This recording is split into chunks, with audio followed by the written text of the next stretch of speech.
Hi, everyone. My name is Gregory Khan. I'm the developer of Glass Leaves.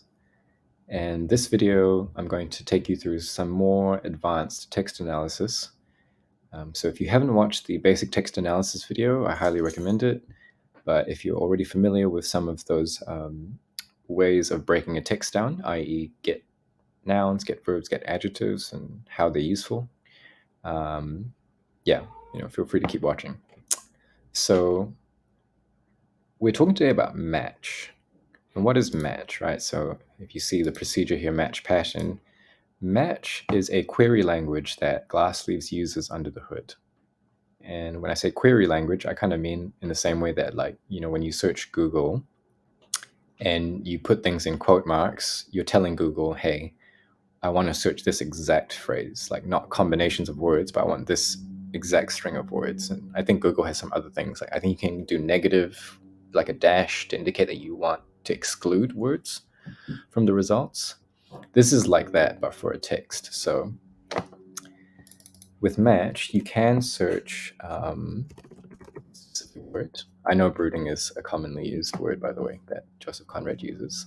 And it doesn't, doing it like this, it doesn't show you much. It just shows you, okay, he's used brooding like, 5 times in this passage. But what you can do with it is you can actually use a hashtag and then use a word class. And that will actually retrieve everything that matches that this tag. And here I get all the nouns, right? This is actually exactly what get nouns does under the hood. But more powerful than that, you can actually do something like this. So I have a particular fondness for phrases that are shaped like this. They often carry a lot of drama, and they're very commonly used construction. So you use flutter of the sails, turn of the tide, reach of the Thames. And I'll explain a bit how this works. So what it's doing is it's saying, okay, I want you to find any fragment that has a noun to start of, the literal word of, any number of words between of and then another noun. So this asterisk is what they call in the match docs a wildcard operator. And I'll show you a few more examples.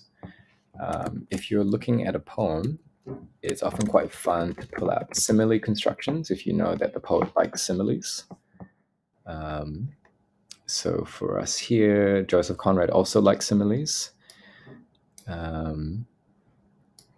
Like a gauzy and radiant fabric, like jewels flashing in the night of time. So you can pull out all of those patterns. And another simile pattern is as if. And there are a couple of those. As if angered, as if about to go out suddenly,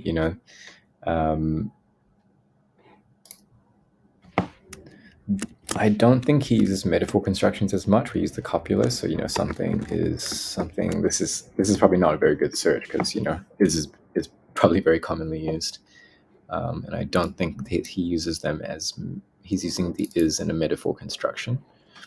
But these are just some examples. Now, those are just some off the top of my head, right? But one thing I recommend if you want to kind of be led by more information, right, is I recommend using one of the get most popular procedures just to show you. So why is because this tells you, first of all, which adjectives are the most popular, right? So I'm going to pick low because I think that's an interesting one. Because we know it occurs multiple times, I'm going to use match to find me every occurrence of it, and not just to bring me back the exact word low, but I want to know what sentence is it in.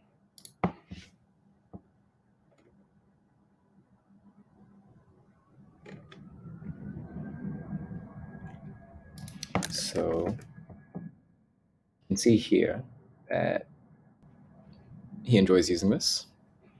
If I look for, I think we can look for some verbs as well. That might be interesting. these verbs are pretty generic, but brooding is not. So let's look for brooding. And let's look for every sentence that has brooding in it.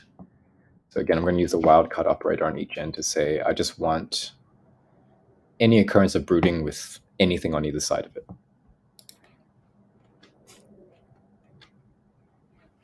And if I just use you can see that even in this short passage of text, Joseph Conrad clearly loves this word. And I know, because this is like my third take of this video, I also know that he likes gloom.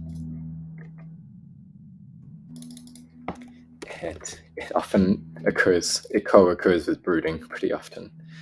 Yeah, so here's gloom, right? And then here's brooding. And they co-occur. So just in this little demo, I've been able to show you some of Joseph Conrad's stylistic tendencies, some of his recurring diction choices, some of his rhetorical strategies. And these, using match, especially using match in conjunction with some of the other procedures, extremely powerful. Like you can find, even if you sit down yourself to just read through a text and try to look for these patterns, and then using match to confirm that those are patterns that are being used, it's extremely interesting. I think can yield a lot of insight very, very quickly. I was joking with my partner the other night that if I really wanted to farm impressions, I would pick some politically charged speech, and deconstruct that and try to find all the little rhetorical tricks, all the try to deconstruct some of the underlying ideology. I think that's all I wanted to show for today. I highly recommend going to check out the documentation. Maybe I'll just show you that really quick. It is a technical document, so it might seem a bit alien to some, but it's also where you can get some pretty simple examples. So ignore this first bit, but just look at whatever they put inside this inside the parentheses and with match. And those are examples. There's also a website that I linked to from here as well. So sorry, the match documentation link is here when you choose match pattern or any of the other match procedures. And they also have a cool web page where you can test your matches out. But you can just do that here in Glass Sleeves. Just try different things in here and see what works and what doesn't. Yeah, that's all for this video. In the next video, I'm actually going to go back to generating text for ideation, inspiration. So, in the last two videos, one was basic text analysis and then basic manipulation. This set is like advanced analysis and then advanced manipulation. And I wanted to go through match also because when I talk about more advanced manipulation, we're probably going to be using match for some of it. Yeah, so this is completely new to V2 of Glass Sleeves. If you used Glass Sleeves before, you would not have encountered match. Was not using match under the hood or anything, and I think it's got a tremendous amount of power. Yeah, that's all from me. Thanks for watching, and see you soon in the next video.